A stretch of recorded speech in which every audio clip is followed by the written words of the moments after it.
নমস্কার বন্ধুরা, মেডজার্নি ঐধবিক চ্যানেলের আরেকটি নতুন ভিডিওতে আপনাদের সবাইকে ওয়েলকাম। আজকে আমরা এই ভিডিওতে আলোচনা করব লিভোলিন ইনহেলারটি নিয়ে।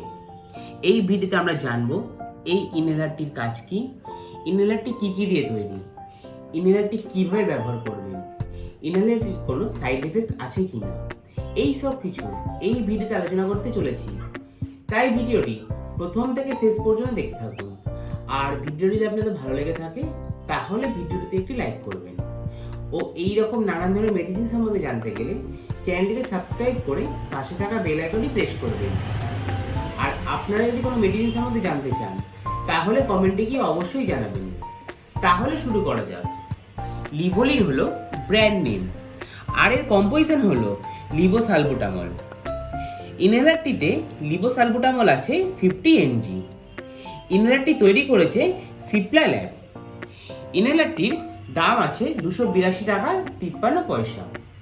এবার আমরা আলোচনা করব লিভোলিন ইনহেলারটির কাজ নিয়ে। তো ইনহেলারটি বাচ্চা বড় দুটো ক্ষেত্রেই ব্যবহার করা হয়ে থাকে। ইনহেলারটি অ্যাজমা, শ্বাসকষ্ট, অ্যালার্জি থেকে শ্বাসকষ্ট হলে বা বুকে কফ জমে গিয়ে তখন শ্বাসকষ্ট হলে তখন এই ইনহেলারটি ব্যবহার করা হয়ে থাকে। এবার আমরা আলোচনা করব লিভোলিন ইনহেলারটি কিভাবে ব্যবহার করবে।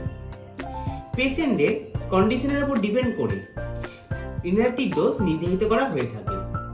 যদি পেশেন্টের শ্বাসকষ্ট অতিরিক্ত পরিমাণে হয় তাহলে ইনহেলারটি 2 বার করে পাপ নিয়ে দিনে 3 থেকে 4 বার পর্যন্ত ব্যবহার করতে হতে পারে।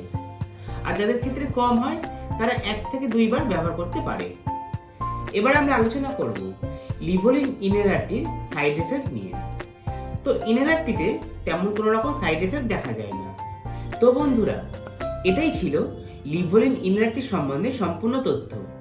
যদি আমার এই ভিডিওটি আপনাদের ভালো লেগে থাকে বা আপনাদের কিছু হেল্প করে থাকে তাহলে ভিডিওতে একটি লাইক করবেন ও এই রকম নানান ধরনের মেডিসিন সম্বন্ধে জানতে গেলে চ্যানেলটিকে সাবস্ক্রাইব করে পাশে থাকা বেল আইকনটি প্রেস করবেন। আর আপনারা যদি কোনো মেডিসিন সম্বন্ধে জানতে চান তাহলে কমেন্টে গিয়ে অবশ্যই জানাবেন। সবাই সুস্থ থাকবেন, পরিবারে খেয়াল রাখবেন। ধন্যবাদ।